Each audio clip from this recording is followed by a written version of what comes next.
I never planned to end up in the middle of nowhere, watching over a forgotten piece of asphalt where the desert meets the highway. But life has a way of stripping away your choices until you're left with whatever's in front of you. And what was in front of me was a crumpled newspaper ad that promised easy work, steady pay, quiet nights at a rest stop along I-25. My name is Daniel Reyes, and at 26, I'd already burned through most of my options. The construction job in Albuquerque had dried up when the housing market tanked. The bartending gig lasted 3 weeks before I got into it, with the owner over unpaid wages. Sarah had taken the apartment, the dog, and what was left of my self-respect when she moved in with her yoga instructor. I was sleeping in my '98 Honda Civic and washing up in gas station bathrooms when I saw the ad. The manager, Harlan, was a man carved from leather and disappointment. He met me at the rest stop on a Tuesday afternoon, the sun beating down mercilessly on the cracked asphalt. The place looked like it had been forgotten by time itself, a single-story building housing a convenience store and office, connected to a separate restroom facility by a covered walkway.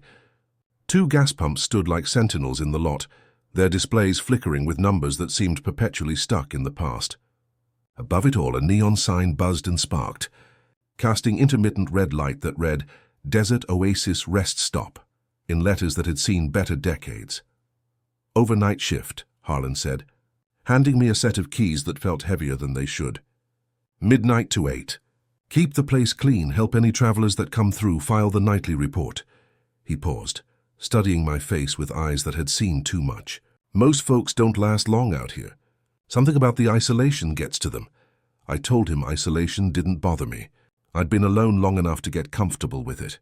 He led me inside the convenience store, past shelves stocked with the usual road trip necessities, energy drinks, jerky, aspirin, coffee that had probably been sitting there since the Clinton administration. Behind the counter, next to an ancient cash register, sat a thick binder held together with duct tape and what looked like decades of accumulated grime. "Rules for the night shift," Harlan said, patting the binder like it was a faithful old dog. "Previous clerks put this together. Everything you need to know is in there." I flipped it open, expecting the usual corporate nonsense about customer service and theft prevention. Instead, I found a typewritten list that read like something out of a practical joke.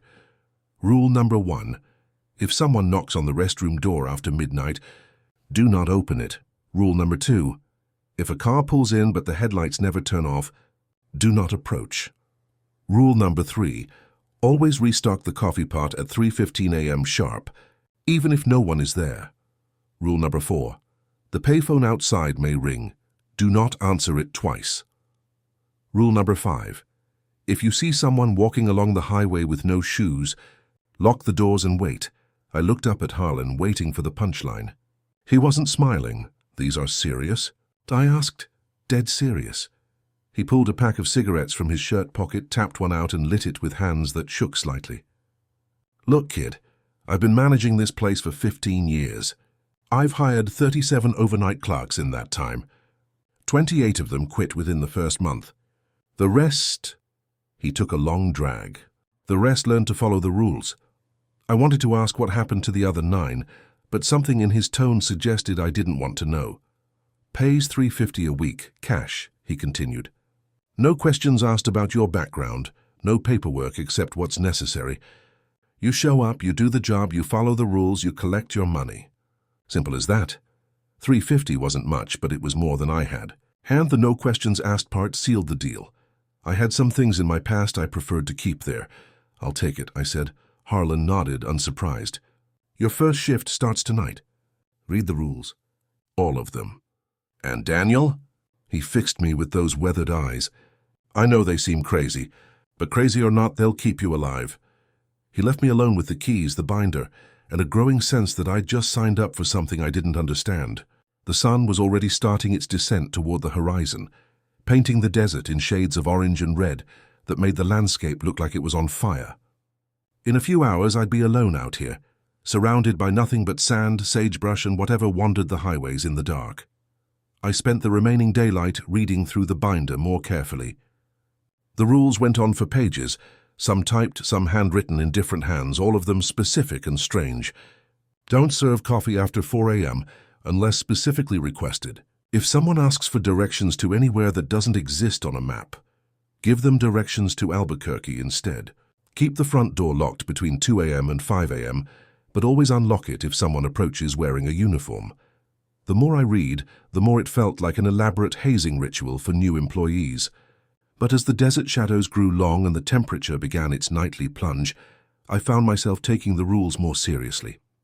There was something about this place, a weight in the air, a quality to the silence that felt expectant, as if the desert itself was holding its breath. At 11:30 p.m., I locked myself inside the convenience store and settled in behind the counter. The fluorescent lights hummed overhead, casting harsh shadows that seemed to move when I wasn't looking directly at them. Outside, the highway stretched in both directions like a black river, empty except for the occasional truck that passed without slowing, its headlights sweeping across the lot like a lighthouse beam. I made myself a cup of coffee, from the pot that hadn't been cleaned since the Bush administration, the first one, and opened the logbook to document my first night. The previous entry was dated 3 days earlier, written in careful block letters. Quiet night. No incidents. Coffee restocked at 3:15 a.m. as required. Fair Monsieur Patterson. As midnight approached, I found myself watching the clock, wondering what made that time significant. The rules were full of specific times.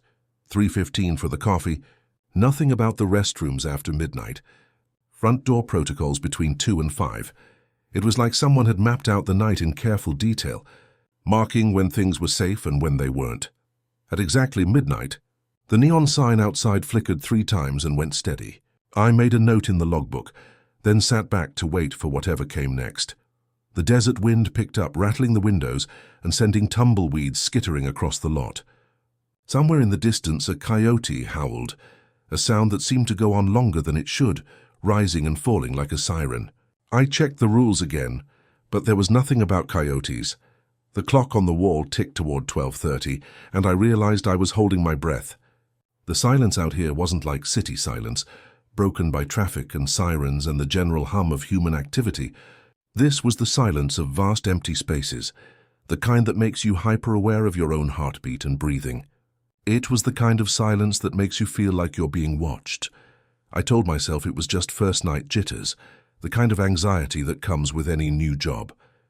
But as I sat there in that flickering fluorescent light, surrounded by the endless dark of the New Mexico desert, I couldn't shake the feeling that something was out there in the night. Patient and waiting, the rules suddenly didn't seem so funny anymore. The first real test came at 12:32 a.m., just as I was starting to convince myself that the night might pass without incident. The sound started as a soft tapping, so faint I almost missed it over the hum of the refrigerators and the distant whistle of wind through the desert. At first, I thought it might be a loose sign or a piece of debris blown against the building. But as I listened more carefully, the sound resolved into something deliberate and rhythmic. 3 measured knocks, a pause, then 3 more. It was coming from the restroom building. I checked the wall clock, 12:32 a.m. Rule number 1 floated back to me. If someone knocks on the restroom door after midnight, do not open it. My first instinct was to help. That's what you do when someone's knocking on a bathroom door at a highway rest stop. You assume they're a traveler in need, maybe locked out or having trouble with the facilities. I grabbed the keys from behind the counter and headed for the door, then stopped with my hand on the deadbolt. The knocking continued, patient and persistent. Knock, knock, knock, pause. Knock, knock, knock, pause. I stepped outside into the cool desert air, scanning the parking lot for any vehicles I might have missed. The lot was empty. No cars, no trucks, no motorcycles, nothing but cracked asphalt stretching to the highway, where not a single set of headlights broke the darkness in either direction. "Hello?" I called out, my voice swallowed by the vastness around me. "Anyone there?" The knocking stopped. I waited, listening to my own breathing and the soft buzz of the neon sign overhead. After a full minute of silence, I called out again, "Rest stops open if you need anything." Nothing. I walked closer to the restroom building, a rectangular concrete structure connected to the main building by a covered walkway. The men's and women's entrances faced the parking lot, each with heavy metal doors painted institutional green. Both doors were closed, no light visible underneath. That's when the knocking resumed, but Now it was clearly coming from inside the men's restroom. The sound echoed off the concrete, walls with a hollow quality that made my skin crawl. It wasn't the quick, urgent tapping of someone locked out. This was deliberate, methodical, like someone was testing the door's structural integrity one rap at a time. I reached for the keyring, then hesitated. Rule number 1, do not open it. But what if someone was genuinely trapped inside? What if there had been some kind of medical emergency? I'd seen enough gas station horror stories to know that people died in highway bathrooms all the time. Heart attacks, drug overdoses, accidents. If someone needed help and I ignored them because of some ridiculous rule in a binder, the knocking grew louder, more insistent. Now it sounded like fists pounding against metal, the sound reverberating through the desert night like a distress signal. I looked back at the convenience store, its fluorescent lights a beacon of normalcy in the darkness. I thought about Harlan's weathered face, the way he'd emphasized that the rules would keep me alive. I thought about the 28 clerks who'd quit within a month, and the 9 who hadn't. With considerable effort, I turned around and walked back inside. The knocking followed me, audible even through the insulated walls of the main building. I tried to focus on other things, straightening the magazine rack, wiping down the counter, checking the coffee pot, but the sound persisted. It wasn't frantic anymore, just steady and patient, as if whatever was inside knew I could hear it and was content to wait. I pulled out the logbook and documented the incident. 12:32 a.m., knocking from restroom building. No vehicles in lot. Did not investigate per rule number 1. The knocking continued until exactly 1 a.m., then stopped as abruptly as it had begun. The silence that followed was somehow worse than the noise had been. I found myself straining to listen, waiting for it to resume, but the desert had returned to its watchful quiet. At 1:15 a.m., I worked up the courage to step outside again. The parking lot remained empty, the highway dark in both directions. I approached the restroom building cautiously, my footsteps unnaturally loud on the asphalt. When I reached the men's door, I pressed my ear against the cold metal and listened. Nothing. I tried the handle. Locked, just as it should be. I unlocked it and pushed the door open, reaching inside to flip on the lights. The fluorescent tubes flickered to life, revealing a typical highway restroom. 2 stalls, 2 urinals, a pair of sinks with mirrors above them. Everything looked normal, except for one detail that made my blood run cold. The inside of the door was covered in scratch marks. They weren't old marks, worn smooth by time and weather. These were fresh gouges in the metal, deep enough to catch the light. They started about shoulder height and extended down to knee level, as if something had been clawing frantically at the door from the inside. The marks were too long and too deep to have been made by human fingernails. I backed out of the restroom and locked the door with shaking hands. The rest of the night passed without incident, but I couldn't stop thinking about those scratch marks. By the time the sun rose over the desert, painting the landscape in shades of gold and copper, I'd convinced myself that the marks had been there all along, old damage I simply hadn't noticed in the dark. But when Harlan arrived at 8 a.m. for the shift change, he took one look at my face and nodded knowingly. "First night's always the hardest," he said, accepting the keys and logbook. "You followed the rules?" "Yeah," I said. "All of them." "Good." He flipped through the logbook, reading my entry about the knocking. "This happen often?" "Often enough." He closed the book and looked at me seriously. "You did the right thing, Daniel. Some of the previous clerks, they tried to help, thought they were doing the Good Samaritan thing." He shook his head. "There's no helping what's out there. You can only protect yourself." I wanted to ask him about the scratch marks, about what could possibly make gouges that deep in metal, about what had happened to the clerks who'd tried to help. But something in his tone suggested that some questions were better left unasked. As I drove home to the cheap motel room I'd rented by the week, I kept checking my rearview mirror, half expecting to see something following me across the desert. The rational part of my mind insisted there was a logical explanation for everything. Transients, wild animals, elaborate pranks by bored locals. But the scratch marks had looked so fresh, so desperate, like something had been trapped inside that restroom, clawing frantically to get out. Or maybe, I realized with a chill, clawing frantically to get in. That afternoon, as I tried to sleep in my stuffy motel room, I found myself thinking about rule number 1 and wondering what would have happened if I'd opened that door. In my dreams, I did open it, and something that had once been human stumbled out into the desert night. Its fingernails worn down to bloody nubs, its eyes reflecting the neon light like an animal's. I woke up reaching for keys that weren't there, and spent the rest of the day reading through the binder, preparing for my second night at the Desert Oasis rest stop. On my third night, I wasn't alone. Harlan introduced me to Ricky Valdez, a kid barely out of high school with the kind of cocky swagger that comes from never having been truly afraid. He had dark hair that he kept pushing out of his eyes, a silver chain around his neck, and the restless energy of someone who'd rather be anywhere else. Company's bringing in a second shift worker, Harlan explained as he handed over the keys. Business has been picking up lately.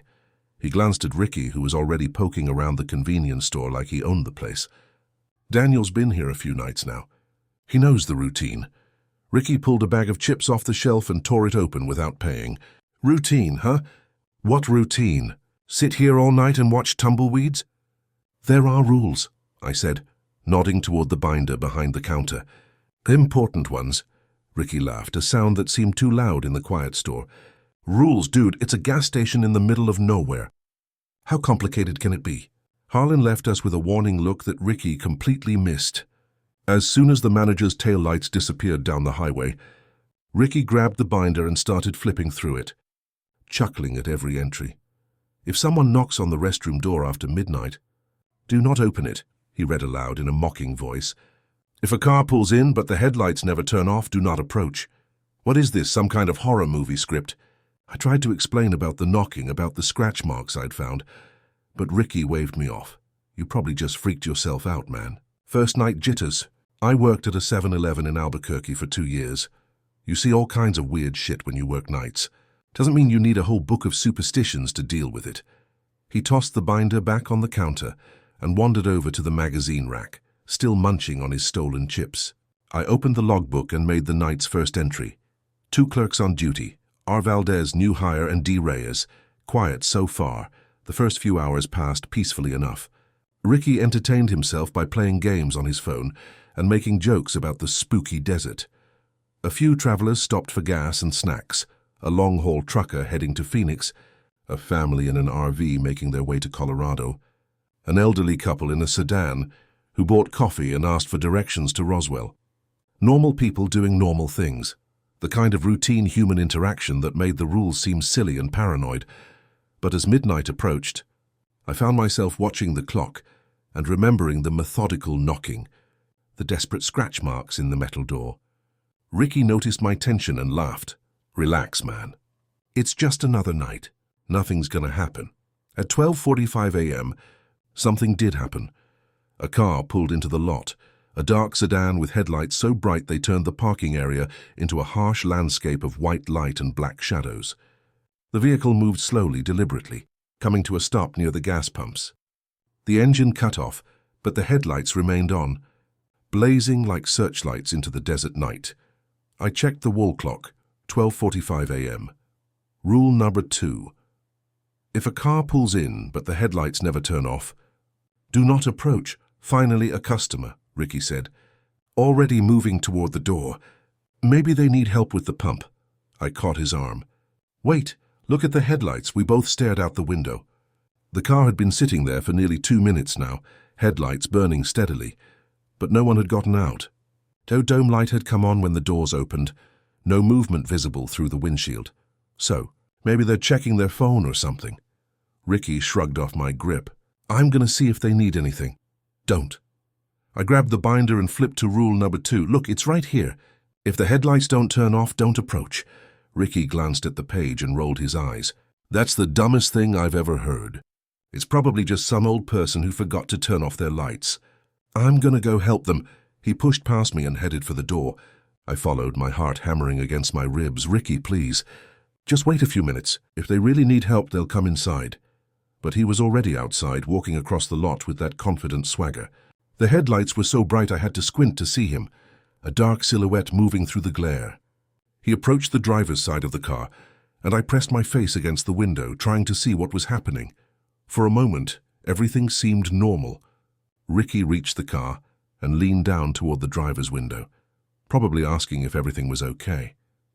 From my position behind the counter, I could see him gesturing with his hands, apparently having a conversation with whoever was inside. Then something changed. Ricky stopped moving. He didn't step back from the car or continue talking. He just froze in place, bent at the waist, his face close to the window. Even from 50 feet away, I could see that something was wrong with his posture. He looked like a marionette with its strings cut, held upright only by some invisible force. The car began to move. It reversed slowly, backing away from the gas pumps toward the highway. And Ricky moved with it, walking backward in perfect synchronization, his body rigid and unnatural. His feet never stumbled, never hesitated, as if he was being pulled by an invisible tether. I ran outside, shouting his name, but the desert wind swallowed my voice. The car continued its retreat, and Ricky continued his backward march, his face slack and empty in the harsh glare of the headlights. They reached the edge of the parking lot, where the asphalt met the highway, then kept going. The car pulled onto I-25, still moving in reverse, still blazing with those impossible headlights. Ricky walked alongside it, stepping onto the highway without looking back, without any sign that he was aware of what was happening. The last thing I saw before they disappeared into the desert night was his silhouette, still walking backward in that terrible synchronized dance. I stood in the empty parking lot for nearly 10 minutes, waiting for them to return, waiting for Ricky to come jogging back with some rational explanation. But the highway remained dark in both directions, and the only sound was the buzz of the neon sign and the whisper of wind through the sagebrush. I went back inside and called Harlan, hands shaking as I dialed his number. "He's gone," I said when he answered. "Ricky's gone." There was a long pause. "What happened?" I told him about the car, about the headlights, about Ricky's backward walk into the darkness. Harlan listened without interrupting, and when I finished, he sighed heavily. "Rule number 2, he said quietly. "What do I do? Should I call the police? And tell them what? That your co-worker was abducted by a car with bright headlights?" Another sigh. "File your report, Daniel. Document everything in the logbook, and next time someone wants to play hero with the rules, let them read about Ricky first." I hung up and opened the logbook, staring at the blank page for a long time before I started writing. 12:45 a.m. Vehicle arrived with headlights that did not turn off. R. Valdez approached despite rule number 2. Subject did not return. Vehicle departed heading south on I-25 in reverse. R. Valdez accompanied on foot. I read the entry 3 times before closing the book. It sounded insane, like something a crazy person would write, but I knew what I'd seen, and I knew that somewhere out in the desert, Ricky was walking backward through the night, following headlights that would never turn off. The rest of my shift passed in tense silence. I kept expecting him to come back, to push through the door with that cocky grin and some incredible story about what had happened. But dawn broke over the empty highway without any sign of him. And when Harlan arrived for the shift change, he took one look at my face and nodded grimly. "You did the right thing," he said, accepting the logbook. "Hard as it is to watch, you did the right thing." What happened to him? Harlan was quiet for a long moment, staring out at the highway where Ricky had disappeared. Same thing that happens to everyone who breaks the rules out here. The desert takes them. He wouldn't say anything more. But as I drove home through the morning light, I found myself checking the rearview mirror obsessively, half expecting to see a dark sedan following me with headlights that never dimmed. And somewhere in the back of my mind, I could still see Ricky's face in that final moment, slack and empty, like he was sleepwalking through his own disappearance. That afternoon, I called in sick. I wasn't ready to face another night alone at the Desert Oasis rest stop, not yet. But even as I lay in my motel room with the curtains drawn and the door double-locked, I knew I'd be back. The rules had saved my life, even if they couldn't save Ricky's. And now I understood why 28 clerks had quit within the first month. The smart ones had run before they learned what the rules were really protecting them from. I came back to work the next night, with a new respect for the binder and a desperate need for answers. Ricky's disappearance had shaken me more than I wanted to admit. Not just the impossibility of what I'd witnessed, but the casual way Harlan had accepted it, as if losing night shift workers was just another operational expense. The first thing I did was examine the binder more carefully. What I'd initially dismissed as the eccentric ramblings of bored employees now read like a survival manual written in blood. Between the typed pages of official rules, I found handwritten notes squeezed into margins and scrawled on loose pieces of paper tucked between pages. Don't touch the payphone cord. It burns. This was written in blue ink with a date from 6 months ago. If they come in barefoot, don't look at their feet. Trust me on this one. Red ink, no date. The desert wants attention. That's what the coffee is for.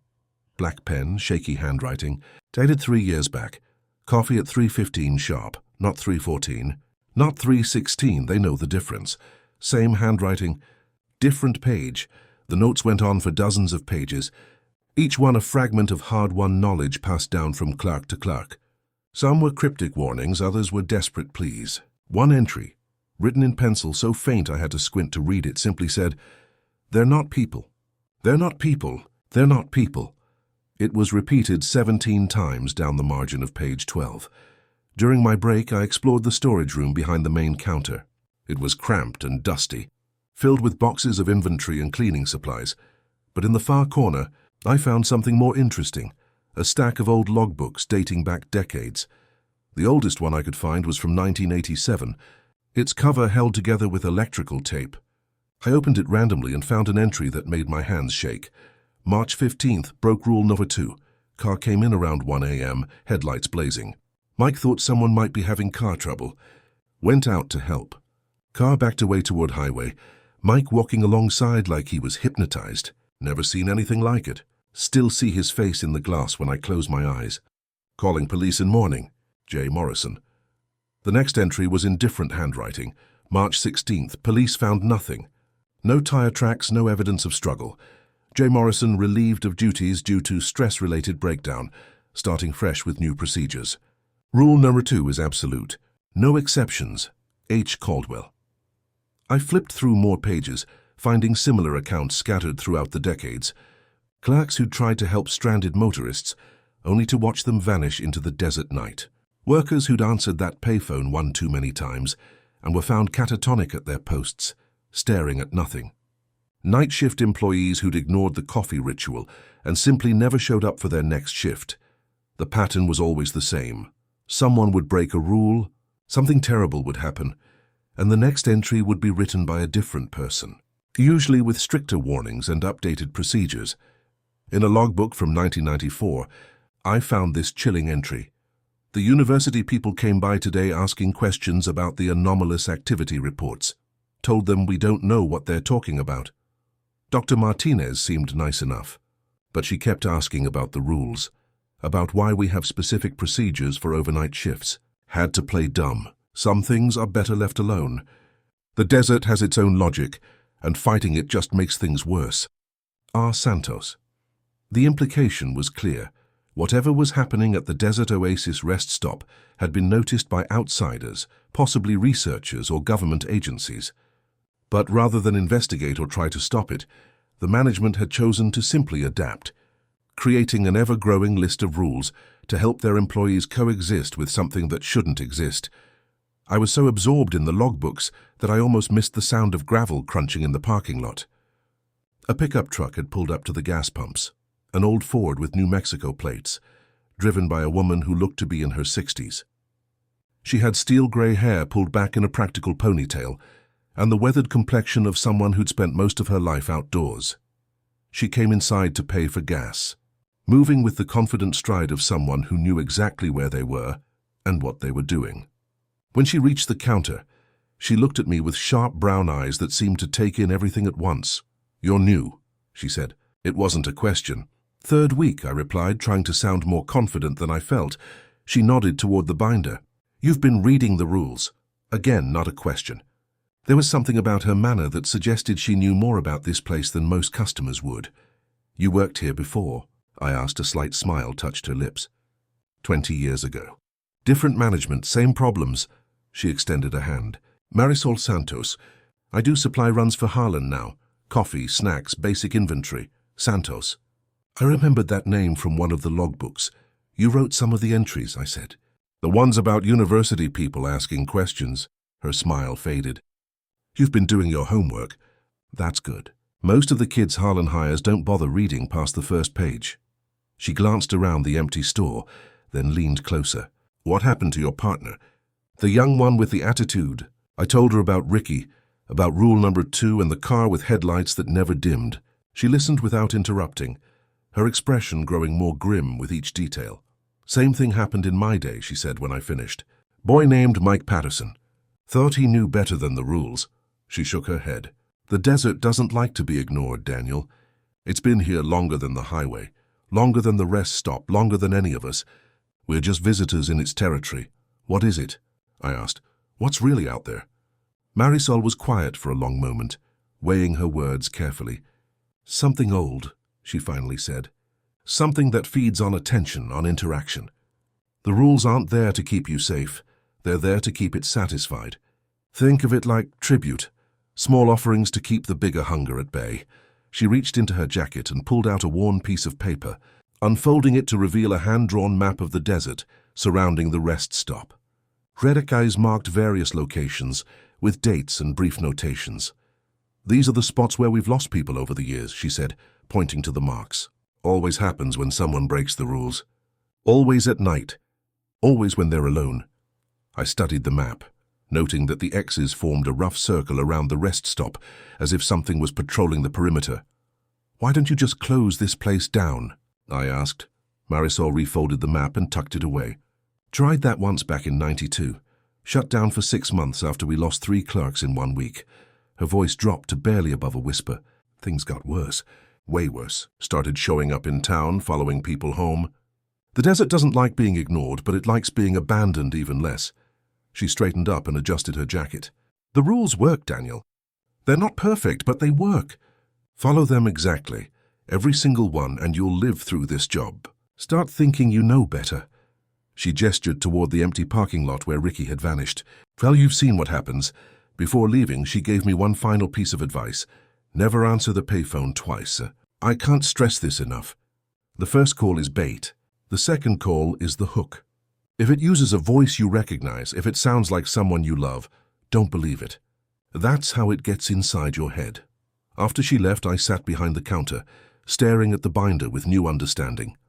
These weren't just arbitrary rules dreamed up by paranoid employees. They were a negotiated treaty with something that viewed human beings as either entertainment or food. Every rule represented someone's suffering, someone's mistake, someone's final contribution to the growing catalogue of knowledge needed to survive. The night shift at the Desert Oasis rest stop. The payphone. Outside rang at 2:47 a.m. I looked at it through the window, remembering Marisol's warning, remembering the rule that said not to answer it twice. But the phone kept ringing, echoing across the empty desert like a distress signal. After 12 rings, it stopped. I made a note in the logbook. 2:47 a.m. Payphone rang 12 times. Did not answer per Rule No. 4. But even as I wrote the words, I found myself wondering who or what had been trying to call. Marisol returned 3 nights later, arriving just as I was preparing to restock the coffee pot at 3:15 a.m. She carried herself with the quiet authority of someone who'd survived things that killed other people, and when she spoke, I found myself listening with the desperate attention of a student cramming for a final exam. "You're learning," she said, watching me measure out the coffee grounds with precise care. That's good. Most people either ignore the rules completely or follow them without understanding why. Both approaches get you killed. I glanced at the wall clock, 3:14 a.m. Why is the timing so specific? What happens if I'm a minute late? You don't want to find out. She leaned against the counter, her eyes scanning the empty parking lot through the windows. The desert has its own schedule, its own rhythms. 3:15 is when it expects to be acknowledged. Miss that window and it takes your neglect personally. The clock hit 3:15 and I pressed the brew button. The coffee maker gurgled to life, filling the silence with familiar domestic sounds that seemed almost absurd in this context. "Have you ever seen it?" I asked. "Whatever's out there." Marisol's expression darkened. "Pieces of it. Shadows that move wrong. Sounds that don't match their sources. But seeing the whole thing," she shook her head. "That's not something you survive. The people who get too close, who try to understand too much, they don't come back, or if they do, they're not the same person who left." She walked over to the magazine rack, her fingers trailing along the spines of outdated publications. "There was a researcher once, Dr. Elena Martinez from UNM. Came out here in '94 with all kinds of equipment, convinced she could document and explain what was happening. Spent 3 weeks taking measurements, recording sounds, mapping electromagnetic anomalies. What happened to her? Found her truck abandoned on the highway about 5 miles south of here. Keys still in the ignition, equipment still running, no signs of struggle. But Dr. Martinez, Marisol paused, choosing her words carefully. They found her 2 days later, walking along I-40 near Albuquerque. She couldn't remember her own name, couldn't recognize her family, couldn't explain where she'd been. Just kept drawing the same symbol over and over, a spiral with lines radiating out from the center. I felt a chill run down my spine. Did she ever recover? Physically, yes. But mentally? She spent the rest of her life in a state hospital, drawing that same symbol on every available surface. The nurses said she'd wake up screaming about voices in the desert, about something calling her name from very far away. The coffee finished brewing, and I filled the pot with fresh coffee, even though no one would drink it. The ritual felt important now, like a religious observance. The rules aren't just about survival, Marisol continued. They're about maintaining a balance. The desert tolerates our presence here because we pay tribute. We acknowledge its existence. We follow its protocols. We offer it small satisfactions. But if someone tries to study it, to control it, to profit from it, she gestured toward the empty highway, it stops being tolerant. She reached into her jacket and pulled out an old Polaroid photograph, yellowed with age. The image showed the rest stop, as it had appeared decades earlier, cleaner, more modern, with different signage and newer equipment. But what caught my attention was the figure standing near the gas pumps, a tall, thin man in a dark suit, his face obscured by shadow despite the bright daylight. This was taken in 1987, Marisol said, 3 days before Mike Patterson disappeared. Notice anything unusual? I studied the photograph more closely. The man's shadow fell in the wrong direction, extending toward the camera instead of away from the sun. And there was something wrong with his proportions. His arms seemed too long, his legs too thin, like someone had stretched his image vertically. Who is he? We don't know. He shows up in old photographs sometimes, always in the background, always just out of focus. The locals call him the Watchman. Some think he's connected to whatever's out there. Others think he is whatever's out there, taking human form. She tucked the photograph away. Point is, this place has been strange for longer than anyone can remember.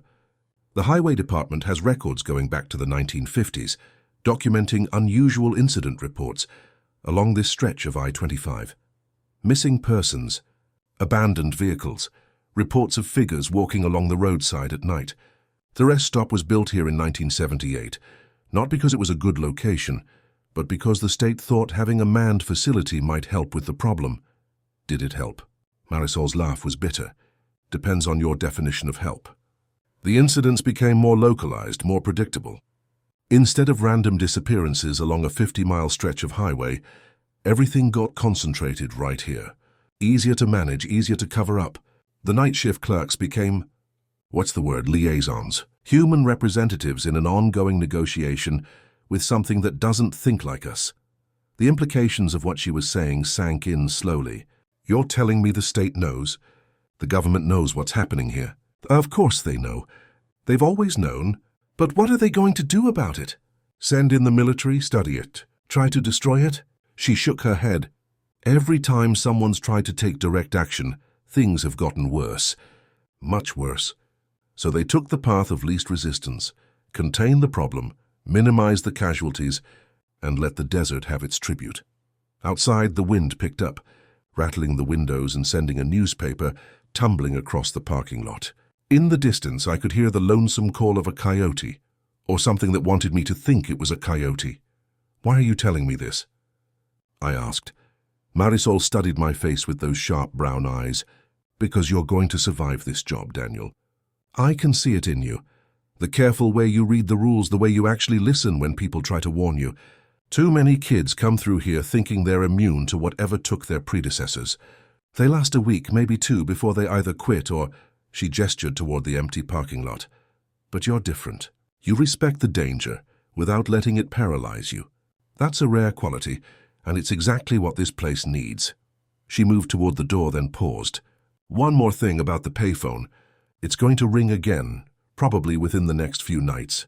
When it does, it might use a voice you recognize, someone from your past, someone you cared about. The temptation to answer a second time will be almost overwhelming. What happens if I do answer twice? Same thing that happens to everyone who breaks Rule No. 4. You become part of whatever's out there, another voice it can use to lure the next person into making the same mistake. Her expression softened slightly. I know it's hard, but remember, whatever's calling, it's not really them. It's something wearing their voice like a mask. After she left, I found myself staring at the payphone through the window, wondering whose voice it would use when it finally called. My mother, who'd died in a car accident 5 years ago. Sarah, who'd left me for someone who owned a yoga studio and drove a Prius. Some friend from high school I hadn't spoken to in years. The phone remained silent for the rest of the night, but I kept glancing at it, waiting for that first ring, knowing that when it came, I'd be facing the hardest test yet. Because Marisol was right about one thing. No matter how well I understood the rules intellectually, there was a difference between knowing something and living it. And when that phone rang with the voice of someone I'd lost, I'd find out whether my commitment to survival was stronger than my desire to hear them speak my name one more time. The call came on my 15th night. I'd been dreading it since Marisol's warning, checking the payphone obsessively every few minutes, jumping at every small sound. The anticipation was almost worse than the reality. Almost. At 3:15 a.m., I just finished the coffee ritual, watching the dark liquid drip into the pot while the desert wind whispered against the windows. The normalcy of the routine had begun to calm my nerves when the phone's shrill ring cut through the silence like a blade. I stood frozen behind the counter, staring at the payphone through the window. It was an old rotary model, the kind you didn't see anymore except in places like this where time seemed to move differently.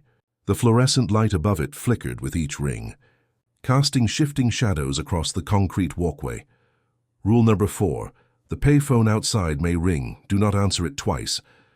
I'd read that rule 100 times, but I'd never really considered the implications. Don't answer it twice meant that answering it once was acceptable, possibly even expected. Like the coffee at 3:15, maybe this was another form of tribute, another way of acknowledging whatever was out there in the dark. The phone rang 12 times before falling silent.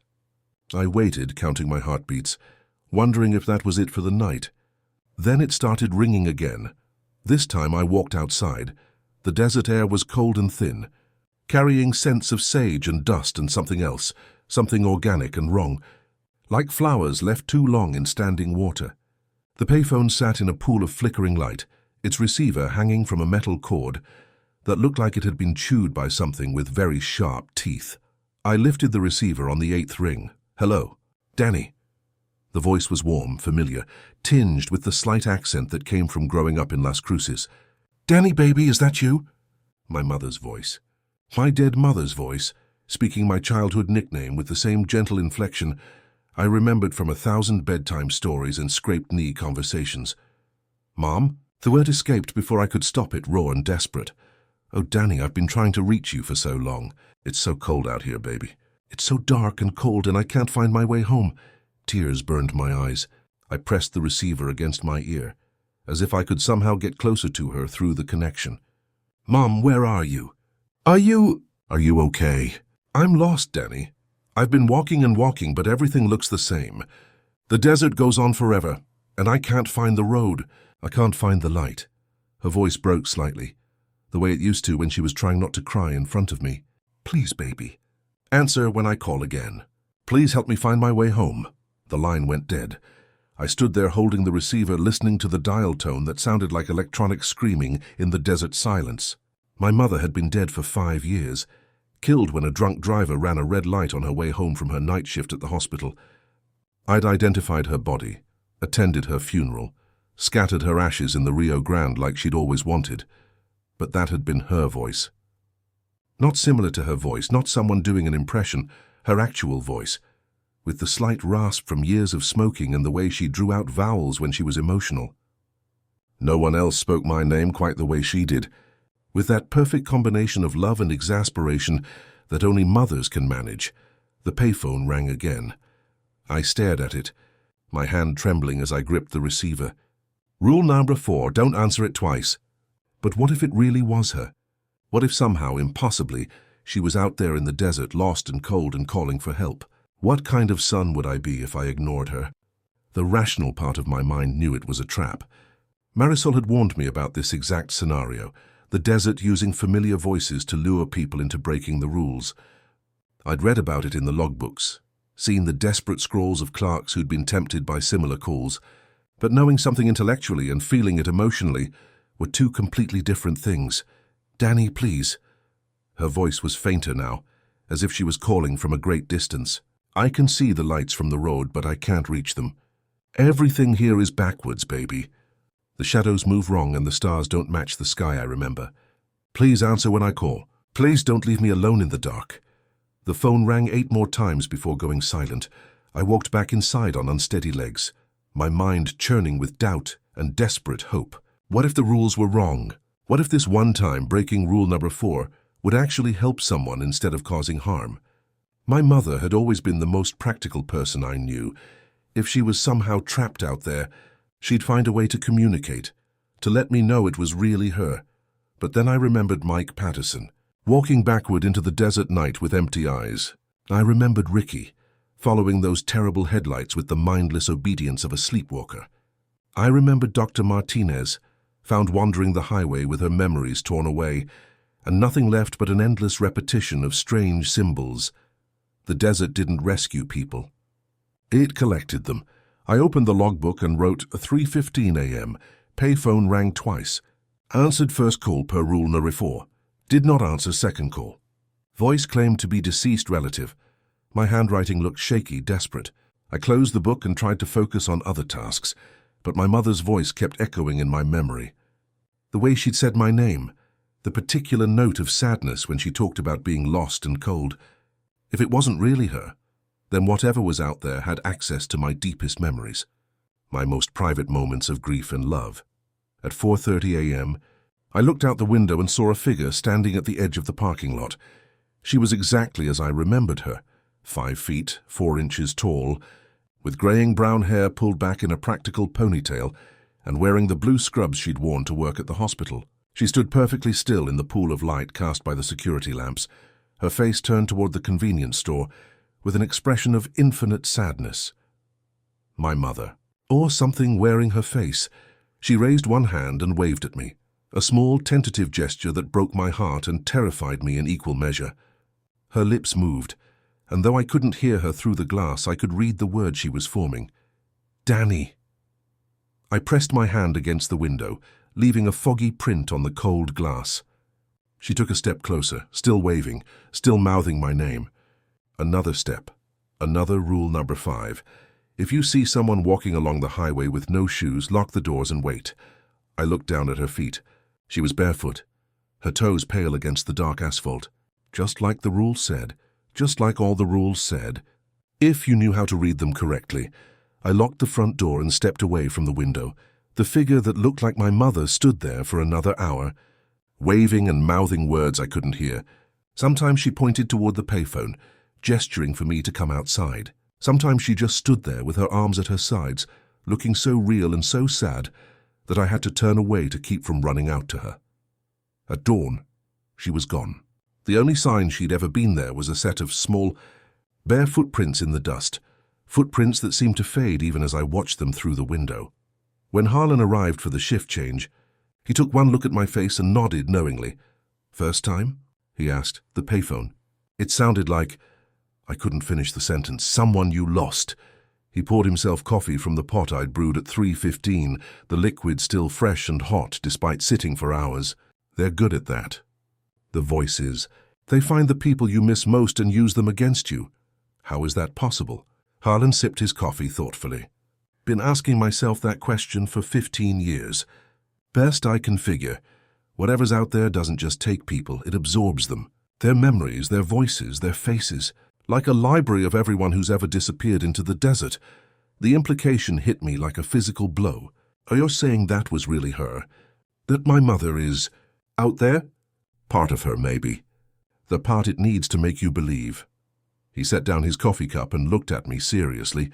But the person you're grieving, the woman who raised you and loved you, she's at peace, Daniel. What's out there isn't her any more than a recording is the same as the person who made it. I wanted to believe him, but I couldn't forget the way she'd looked at me through the window.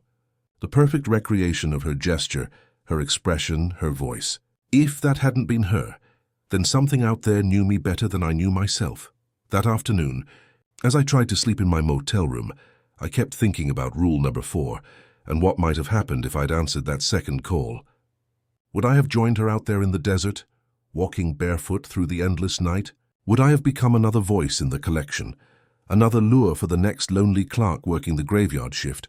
Or would I have found her impossibly, miraculously, and brought her home? The worst part was that I'd never know for sure, and that uncertainty, that tiny sliver of doubt, would follow me for the rest of my life, however long that turned out to be. It happened on my 21st night, during what should have been a routine shift that felt almost normal by Desert Oasis standards. I'd fallen into the rhythm of the rules. Coffee at 3:15, doors locked between 2 and 5, payphone ignored after the first answer.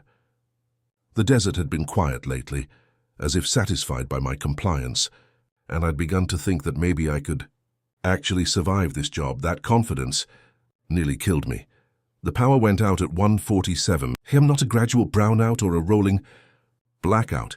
Everything died at once, as if someone had thrown a master switch for the entire facility. The fluorescent lights died mid-hum, the refrigerators fell silent, the cash register's display went dark. Even the emergency lighting failed, leaving me in absolute darkness, broken only by the pale glow of my phone's screen. Outside, the neon sign that had buzzed and flickered faithfully for decades went dark for the first time since I'd started working there. The gas pump displays died, their glowing numbers vanishing like stars being snuffed out one by one. In the sudden silence, I could hear my own heartbeat and the whisper of wind through the desert sage. I fumbled for the flashlight Harlan kept behind the counter, clicking it on to reveal the familiar shelves and displays, now transformed into alien shapes by the harsh beam. The battery was weak, casting a sickly yellow light that seemed to be swallowed by the darkness after only a few feet. That's when I heard the engines.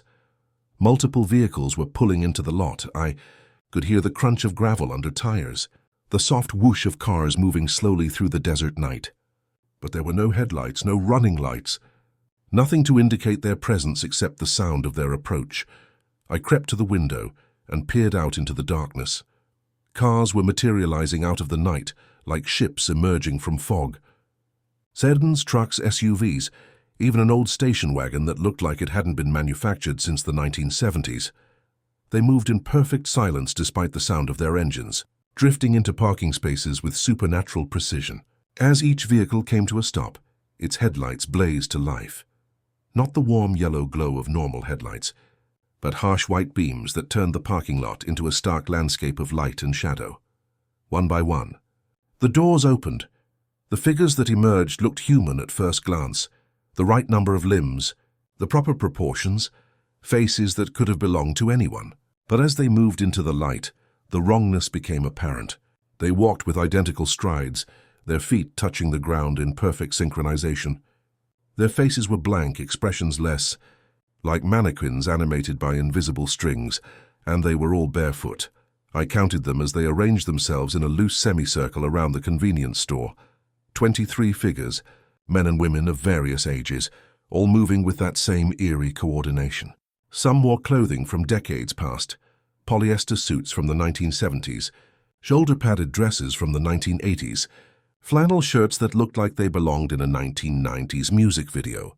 Others were dressed more recently, in clothes I might have seen on travelers who'd stopped for gas just weeks or months ago. As they completed their formation, they began walking toward the building, not running, not hurrying, just walking with that same measured pace, closing the distance between themselves and the store. Their bare feet made no sound on the asphalt, but I could hear something else, a low humming that seemed to come from all of them at once, a harmony that resonated in my bones and made my teeth ache. I backed away from the window, my mind racing through the rules, looking for guidance. But none of them covered this scenario. Multiple barefoot figures, cars with headlights that blazed in perfect unison, a complete power failure that left me defenseless in the dark. The humming grew louder as they approached, and I realized they were singing. wordless vocalizations that rose and fell in patterns that hurt to hear. It was like listening to a song played in reverse, or hearing human voices filtered through something that didn't understand how music was supposed to work. Then the knocking began. It started on the front door, the same deliberate, patient knocking I'd heard from the restroom building on my first night. But within seconds it spread to every wall, every window, every surface of the building. The sound echoed through the store like thunder, rhythmic and deafening, as if the entire structure was being used as a drum. I covered my ears, but the sound seemed to come from inside my skull as much as from the walls around me. The weak beam of my flashlight flickered and dimmed, and I realized with growing panic that I was trapped in a building surrounded by things that shouldn't exist, with no power and no way to call for help. That's when I remembered the binder. I stumbled back to the counter, flashlight wavering, and flipped frantically through the pages. Most of the rules I'd memorized dealt with individual encounters, single cars, lone figures, isolated phone calls. But somewhere in the handwritten notes, buried between pages of desperate scrawls and coffee-stained observations, I found what I was looking for, written in red ink, underlined 3 times. If all else fails, keep the light burning. Below it, in smaller text, emergency lantern in storage room. Battery pack behind cleaning supplies. Whatever happens, don't let them extinguish the light. The knocking intensified, and I heard the sound of glass beginning to crack under the pressure. The windows were holding for now, but I could see spiderweb fractures spreading across the surface, ready to give way at any moment. I ran to the storage room, flashlight beam dancing wildly, as I searched for the emergency equipment. Behind boxes of toilet paper and industrial cleaning solutions, I found an old camping lantern, the kind that burned propane and threw a steady white light. Next to it was a battery-powered emergency light, probably left over from some long-ago safety inspection. I grabbed both devices, hands shaking as I tried to light the propane lantern. The first match broke. The second one went out in the wind that somehow seemed to be blowing inside the sealed building. On the third try, the lantern caught with a soft whoosh, filling the storage room with warm, steady light. The effect was immediate. The knocking stopped. The humming died away to nothing. Through the cracked windows, I could see the figures in the parking lot freeze in place, their blank faces turned toward the building like flowers following the sun. I carried the lantern back to the main area and set it on the counter, the light pushing back the darkness that had seemed so absolute just moments before. Outside, the barefoot figures began retreating, moving backward with that same eerie synchronization, their eyes never leaving the lantern's flame. One by one, their cars started moving in reverse, backing away from the building toward the highway. The headlights dimmed and went out, leaving only darkness where moments before there had been an invasion of impossible light. Within minutes, the parking lot was empty again, as if nothing had happened. But the windows remained cracked, spiderweb patterns spreading across the glass like frozen lightning. And in the dust outside, I could see dozens of footprints, small bare feet, large bare feet, the prints of children and adults all mixed together in patterns that hurt to look at. I sat behind the counter for the rest of the night, watching the lantern flame dance and flicker, afraid to let it go out. When dawn finally broke over the desert, painting the landscape in shades of gold and copper, I felt like I'd survived something that should have killed me. The power came back on at exactly 8:20 a.m., just as Harlan's truck pulled into the lot. The fluorescent lights hummed to life, the refrigerators resumed their patient work, and the cash register beeped once as its display reset. Harlan walked in, took one look at the cracked windows and the lantern still burning on the counter, and nodded grimly. "Bad night?" he asked. "The worst." I told him about the power failure, the cars with no lights, the barefoot figures that had surrounded the building. He listened without interrupting, occasionally making notes in a small notebook he pulled from his shirt pocket. "You did good," he said when I finished. "That rule about the light, most people don't find it in time. Or they find it and don't believe it'll work." He walked over to examine the window cracks. "These will need to be replaced. I'll call the glazier this afternoon." "Does this happen often?" I asked. "Often enough that we keep emergency lighting on hand." He poured himself coffee from the pot I'd brewed at 3:15, hours before the power failed. "Every few months they test us, see if we're still following the rules, still paying proper tribute. Most of the time it's just 1 or 2 of them, but sometimes—" He gestured toward the cracked windows. Sometimes they bring everyone. Everyone? Everyone who's ever disappeared out here. Everyone who's ever broken the rules. They're all still out there, Daniel, walking around in the desert waiting for their turn to come back. He sipped his coffee thoughtfully. That's why the rules work. They're not just protecting you from something foreign. They're protecting you from everyone who came before you and failed to protect themselves. As I drove home that morning, I found myself checking the rearview mirror obsessively, looking for cars with headlights that blazed too bright, for figures walking along the roadside with bare feet and empty faces. But the highway was normal, just asphalt and desert and the endless blue sky of New Mexico morning. That afternoon, as I tried to sleep, I kept thinking about the barefoot figures and the way they'd moved in perfect unison. Had one of them been Ricky? Had I seen Mike Patterson among them, still walking backward after all these years? How many night shift clerks were out there now? Part of something that used their faces and voices to lure the next victim into making the same mistakes. The lantern had saved me, but I understood now that salvation was temporary. The desert was patient, and it had all the time in the world to wait for me to make a mistake. Sooner or later, everyone did. The new windows arrived 3 days later, installed by a glazier who worked quickly and asked no questions about how the old ones had been damaged. He was a local man, weathered by decades of desert sun, and he handled the replacement with the efficiency of someone who'd done this job before. Third time this year, he told Harlan as he cleaned up the broken glass. Whatever's happening out here, it's getting more frequent. Harlan paid him in cash and sent him on his way, without offering explanations. That afternoon, he pulled me aside for what he called a performance review. 21 nights, he said, settling into the chair behind the counter like a judge taking his bench. That's longer than most of them last. You've seen the worst of it now. The barefoot congregation, the power failures, the light protocols. Most clerks who survive that first big test end up staying for years. Years? The thought hadn't occurred to me. I'd been thinking of this job as temporary, something to get me back on my feet before moving on to better opportunities. How long do people usually work here? Depends on the person. Marisol did 20 years before she moved to day shifts. We had a guy named Thompson who worked here for 15 years, never missed a shift, followed every rule to the letter, retired to Phoenix and sent us postcards every Christmas. Harlan's expression grew more serious. Then there's the ones who don't last. The ones who think they've figured out the system, who start taking shortcuts or testing boundaries. What happens to them? You've seen what happens. They join the congregation out there in the desert, become part of the recruitment process for whoever comes next. He pulled out a manila folder, thick with employment records and incident reports. Since I've been managing this place, I've hired 87 overnight clerks. 53 quit within the first month, smart enough to recognize the danger, not desperate enough to stay. 26 lasted longer than a month but less than a year. They got comfortable, started thinking they understood the rules well enough to bend them. And the other 8, still working. Marisol's one of them, doing supply runs and training new hires. Thompson in Phoenix, a few others scattered around the country, living quiet lives and trying to forget what they saw out here.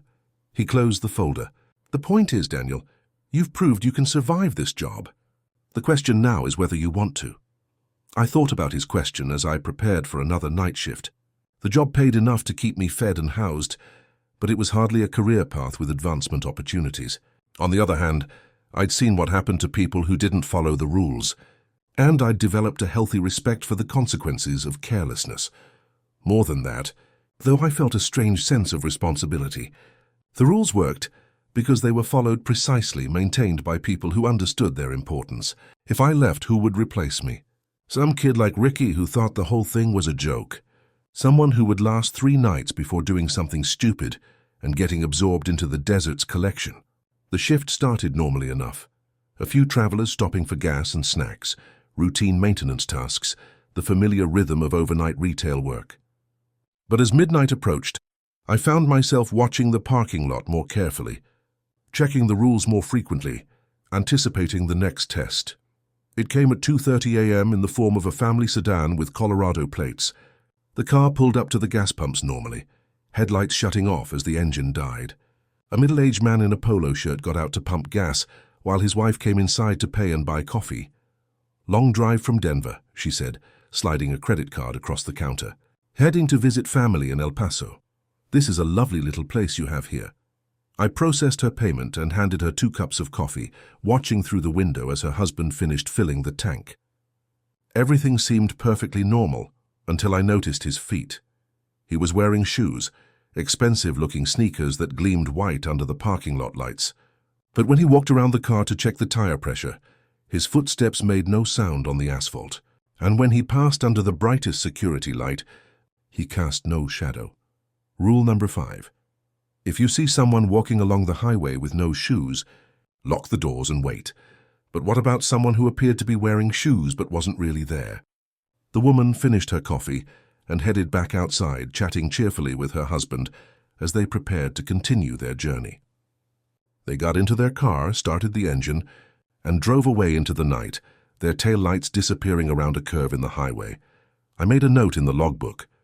2:30 a.m., family from Colorado. Husband cast no shadow. No clear rule violation observed. Departure normal. But as I wrote the words, I wondered if I just witnessed another test, a more subtle one, designed to see if I would recognize threats that didn't fit the exact parameters of the rules. The desert was learning, adapting its approach, finding new ways to probe for weaknesses in my defenses. The rest of the night passed without incident, but I couldn't shake the feeling that something had changed. The rules that had seemed so comprehensive now felt incomplete, full of gaps that could be exploited by something patient and intelligent enough to study them carefully. When Harlan arrived for the shift change, he read my logbook entry with interest. Shadow casters, he said. We don't see them often, but they're getting more common. Usually means the desert is testing new approaches, seeing what slips past our detection. Should I have done something different? No, you handled it right. When in doubt, document everything and let them pass. The rules are there to protect you from direct threats, not to make you a paranoid wreck who can't tell the difference between customers and predators. He paused, studying my face. But you're right to be concerned. The incidents are increasing, more frequent, more varied, more sophisticated. Something out there is learning from each encounter, building a catalog of techniques that work and techniques that don't. What does that mean for people like me? Harlan was quiet for a long moment, staring out at the highway where the shadow-casting man had disappeared. It means the job is getting harder. The rules are still good, but they're not perfect and they're not complete. Every night, shift clerk who survives adds something new to the knowledge base. A new rule, a new warning, a new piece of the puzzle. He handed me a pen and opened the binder to a blank page at the back. Your turn to contribute. Write down everything you've learned, everything you've observed that wasn't covered by the existing rules. Make it detailed enough that the next person will understand what they're dealing with. I spent the next hour writing, documenting every strange encounter, every near miss, every moment of doubt and terror I'd experienced. The entry grew to 3 pages of careful handwriting, a distillation of 21 nights of survival in the desert's hunting ground. When I finished, Harlan read through it all, nodding occasionally, making small marks in the margins. Good work, he said finally. This will save lives. How many people have written rules like this? Everyone who's survived long enough to understand what they've been through. That binder represents 40 years of accumulated wisdom, bought with blood and terror, and the kind of mistakes you only get to make once. He closed the binder and placed it back on the counter. The desert is patient, Daniel. It can wait decades for someone to make a mistake. But it's not the only thing that's patient. We've been learning too, adapting, building defenses that work.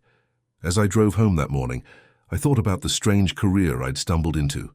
I was 26 years old, working nights at a gas station in the middle of nowhere, following rules that most people would consider insane. By any conventional measure, I was a failure. No college degree, no stable relationship, no prospects for advancement. But I was alive.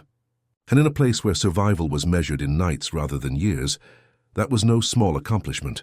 The shadow-casting man haunted my dreams that afternoon. In my sleep, I saw him walking along endless highways, his footsteps silent, his shadow absent, part of the desert's growing collection of lures and traps. I wondered if he'd once been real, a genuine traveler who'd stopped at the desert oasis rest stop years ago and made some fatal mistake. Now he was part of the hunting apparatus, deployed to test new clerks and probe for weaknesses in the rules. When I woke up, I realized that I was no longer thinking about this job as temporary. Whether I liked it or not, I was part of something now, a long chain of people who'd learned to coexist with something that should not exist. The desert had tested me and found me worthy of continued existence, at least for now. But I also understood that worthiness was conditional, dependent on continued vigilance and perfect compliance with rules that were always evolving. One moment of carelessness, one instance of overconfidence, and I'd join the barefoot congregation in the parking lot, helping to lure the next desperate person into the same trap. The thought should have terrified me. Instead, it filled me with a strange sense of purpose. I was good at this job in a way I'd never been good at anything else. I had found my calling in the most unlikely place imaginable, standing guard against the dark in a forgotten corner of the American Southwest. 3 months later, they brought me a trainee. His name was Marcus Chen, 24 years old. With a computer science degree he couldn't seem to put to use, and the kind of optimistic energy that suggested he still believed life would work out according to his plans.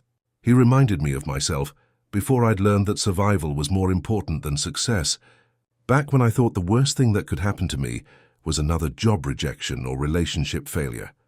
Harlan introduced us on a Tuesday afternoon, the desert sun beating down mercilessly on the cracked asphalt of the parking lot. Marcus wore khakis and a button-down shirt, like he was interviewing for an office job, and he kept wiping sweat from his forehead as Harlan walked him through the basic procedures. "Daniel's our senior night clerk," Harlan said, handing Marcus the same set of keys he'd given me months earlier. "He'll show you the ropes, help you get oriented. Most important thing is to read the rules and follow them exactly. No exceptions, no improvisation, no thinking you know better." Marcus nodded eagerly, the way people do when they want to make a good impression but haven't really processed what they've been told. "Absolutely. I'm very detail-oriented. Had to be working with code." "This isn't like coding," I said quietly. "There's no debugging, no second chances to fix mistakes. You follow the rules perfectly or you don't survive." He laughed, the same confident laugh Ricky had made when he'd first seen the binder. "Come on, man. It's a gas station. How dangerous can it be?" Harlan and I exchanged a look. I could see the resignation in the manager's weathered face, the weary recognition of someone who'd heard those exact words too many times before. After Harlan left, I gave Marcus the tour, the storage room with its emergency lighting, the restroom building with its reinforced doors, the payphone that looked innocuous enough in daylight, but took on sinister significance after midnight. He listened politely, but I could tell he thought I was being overly dramatic. "So these rules," he said, flipping through the binder with casual interest. "They're like safety protocols? Insurance company requirements?" "They're survival instructions," I corrected, written by people who learned the hard way what happens when you don't follow them. I showed him some of the handwritten notes, the desperate warnings scrawled in margins by clerks who'd witnessed things that shouldn't exist. Marcus read them with the kind of academic curiosity of someone analyzing interesting but ultimately fictional stories. "Don't serve coffee after 4 a.m. unless specifically requested," he read aloud. "If someone asks for directions to anywhere that doesn't exist on a map, give them directions to Albuquerque instead." This is pretty creative writing. Did you guys come up with these together? "Look at the dates," I said, pointing to the timestamps scattered throughout the binder. "Look at the different handwriting. These were written by dozens of people over 40 years. He studied the pages more carefully, but I could see skepticism in his expression. To someone who'd never experienced the desert's hunger firsthand, the rules looked like elaborate role-playing, a shared delusion maintained by isolated workers with too much time on their hands. "I added this section," I said, showing him the 3 pages I'd written after my encounter with the barefoot congregation. Everything about power failures, emergency lighting, shadow-casting figures. I wrote it because someone needs to know what to watch for. Marcus read my contribution with polite attention, the way you might read a friend's amateur short story. "You're really committed to this whole horror theme, aren't you?" "I mean, it's fun, but—" I closed the binder and looked at him seriously. "Marcus, I need you to understand something. In the 3 months I've been working here, I've seen things that can't be explained by conventional logic. I've watched a coworker disappear into the desert, following a car that moved in reverse. I've been surrounded by dozens of barefoot figures who looked human but weren't. I've heard my dead mother's voice coming through that payphone, begging me to answer a second time. His expression shifted from amusement to concern. Daniel, man, that sounds... Are you okay? Like mentally? Because working alone in the middle of nowhere, especially at night, it can really mess with your head. Isolation, sleep deprivation, stress, they can cause all kinds of hallucinations and paranoid thoughts. I'd expected this reaction. It was exactly what I would have thought months ago, before my first night behind the counter. But hearing it from Marcus filled me with a familiar dread, the knowledge that someone else was about to learn the same lessons I had, probably at a much higher cost. Just follow the rules, I said. All of them. Exactly as written. Don't try to help people who shouldn't be helped. Don't answer phones that shouldn't be answered. Don't approach cars that behave in ways cars shouldn't behave. Sure, okay. He nodded in the way people do when they want to end an uncomfortable conversation. I'll follow the rules. No problem. But I could see in his eyes that he didn't believe any of it was real. His first night was quiet, a few normal travelers, routine maintenance tasks, nothing that would challenge his worldview or force him to confront the reality behind the rules. Marcus handled everything competently, efficiently, with the kind of systematic approach that had probably served him well in his programming career. See, he said as dawn broke over the desert, just another night at a gas station. No monsters, no mysterious disappearances, no supernatural phone calls. I wanted to tell him that the desert was patient, that it would wait for him to get comfortable before testing his resolve. But I knew he wouldn't listen, not yet. Some lessons can only be learned through experience. Over the next 2 weeks, Marcus worked 3 nights a week, always paired with me, gradually taking on more responsibilities as he learned the routine. He was good at the job in the conventional sense, accurate with money, helpful to customers, diligent about maintenance tasks. But he approached everything with a casual confidence that made me nervous. He started small, serving coffee after 4 a.m. when a trucker asked for it, even though the rule clearly stated not to, unless specifically requested.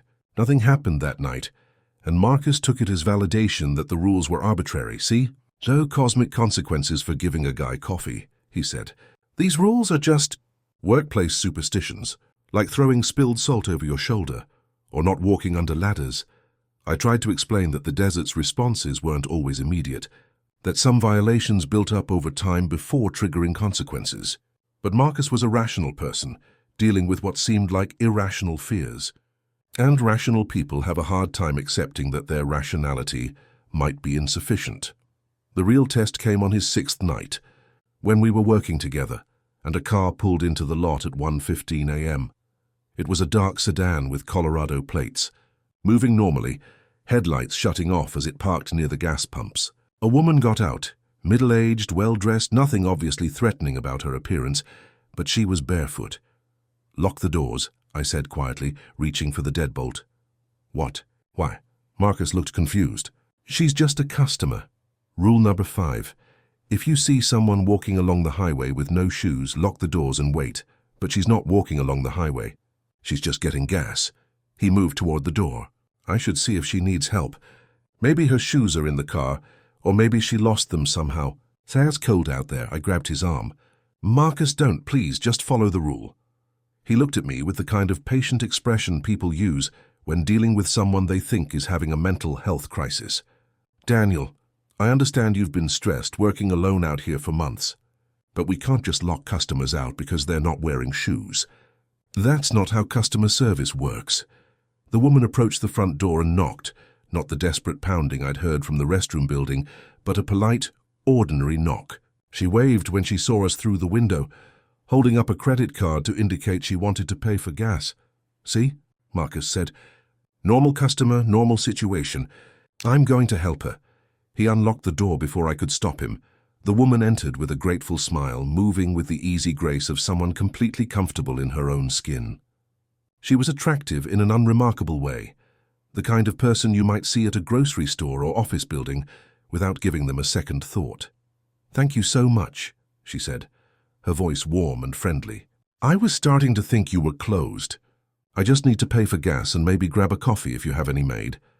Marcus beamed, clearly pleased with himself for making the humane choice. "Of course." "No problem at all. Pump number?" 2, she said, handing him her credit card. I'm driving through to visit family in Texas. This is such a lovely little place, so quiet and peaceful. I watched the transaction from behind the counter, every instinct screaming that something was wrong. She looked normal, sounded normal, behaved normally, but there was something about her presence that made the air feel thicker, made the fluorescent lights seem dimmer, made my skin crawl with invisible insects. And she was definitely barefoot, small, pale feet that made no sound as she walked across the linoleum floor. Marcus processed her payment, chatting about road conditions and weather, while I stood frozen with indecision. Maybe this was a normal person who'd lost her shoes somehow. Maybe rule number 5 didn't apply to every barefoot person who entered the store. Maybe I was letting paranoia override common sense. The woman bought her coffee and a bag of chips, thanked us both graciously, and headed back outside to pump her gas. Through the window, I watched her fill her tank with practiced efficiency. Nothing unusual about her movements or behavior. "See?" Marcus said quietly. "Normal person, normal transaction." Sometimes common sense has to override arbitrary rules, but as the woman finished pumping gas and walked back toward her car, I noticed something that made my blood run cold. Her footprints in the thin layer of dust near the pumps were wrong. Not the marks left by bare feet, but perfect circles with no detail, as if something round and smooth had been pressed into the dirt. She got into her car, started the engine, and began backing away from the pumps, slowly, carefully, with the same deliberate precision I'd seen months earlier when Ricky had walked backward into the desert night. "Marcus," I said urgently, "look at the car." The sedan was moving in reverse, headlights blazing, backing toward the highway with unnatural smoothness. And Marcus was moving too, walking across the parking lot with measured steps, his face blank and peaceful, following the retreating vehicle. I ran outside, shouting his name, but he didn't respond. He walked in perfect synchronization with the reversing car, his movements controlled by some invisible force. They reached the edge of the parking lot, then the highway, the car still moving backward, Marcus still walking in that terrible, hypnotized march. The last thing I saw before they disappeared into the desert night was Marcus's face in the glare of the headlights, serene and empty, like someone walking through a pleasant dream. I stood alone in the parking lot for nearly an hour, waiting for him to return, knowing he wouldn't. When I finally went back inside, I opened the logbook and wrote, 1:15 a.m., barefoot customer entered store. M. Chen unlocked door despite rule number 5. Customer departed in reverse. M. Chen accompanied on foot. Subject did not return. The words looked just as insane as they had when I'd written them about Ricky months earlier. But they were the truth, witnessed and documented by someone who understood exactly what they meant. When Harlan arrived for the shift change, he read the entry without surprise. Rule number 5, he said quietly. He thought he was being helpful. Thought the rules were just superstitions. They always do. Harlan closed the logbook and looked at me with tired eyes. How long before the next one, do you think? I knew he was asking about my replacement, about when I'd finally make the mistake that would send me walking backward into the desert night.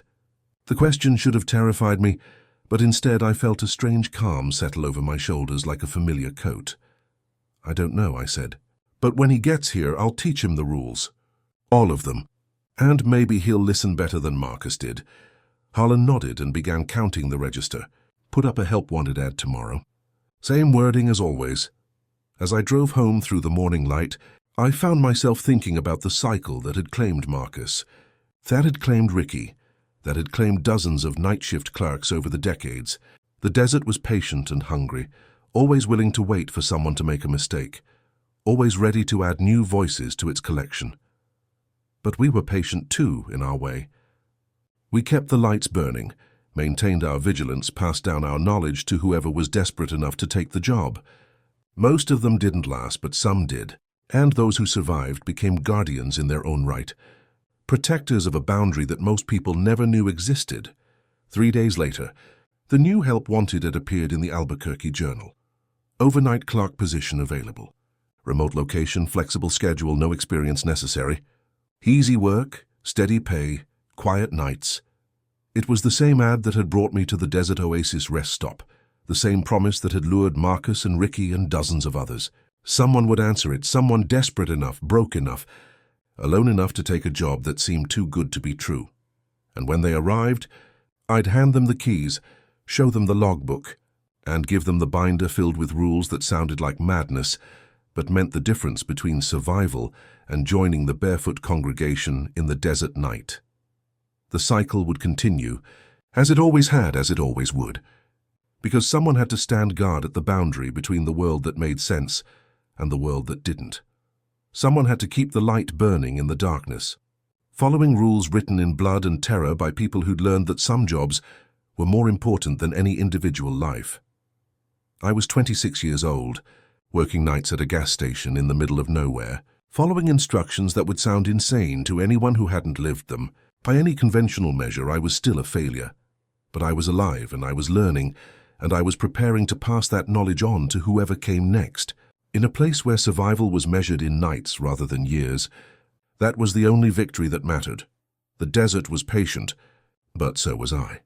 And I intended to keep the light burning for as long as I possibly could.